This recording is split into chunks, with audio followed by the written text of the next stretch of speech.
Konnichiwa minasan, ako nga pala si Malen. Kung ikaw ay bago sa aking YouTube channel, welcome! At kung ikaw naman ay dati nang nakasubscribe sa aking YouTube channel, welcome back! Sa video nga po pala na to, tuturuan ko kayo paano magbayad ng BPI credit card gamit ang ating video apps. So, guys, without further ado, let's go! Ayan, open natin ang ating video apps. Mag-login tayo. Then sa baba may makikita tayong pay. Click natin yan. Then click natin yung pay bills. Then see all. Then after that, piliin natin kung ano yung babayaran nating card. So ako BPI. So enter natin ngayon yung account number, details, then account name. Paki-double check po natin bago natin i-okay. Then i-type natin kung magkano yung amount na babayaran natin, yung bills natin. So ayan. Type natin siya.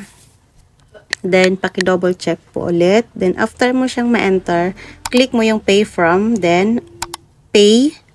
Then, after that, check mo yung details mo. After mong ma-check, sa baba, may makikita kang confirm.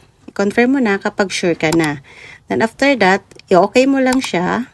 Then, ayan, may makikita ka dyan na confirmation. Ang naging problema natin dito guys, ako naging unsuccessful. So what I did is, inulit ko kasi yung process. So makikita nyo, from 10,174.00, ginawa ko siyang 0.01 yung dulo. So, as you can see guys, nag-bill page siya. So yun lang guys.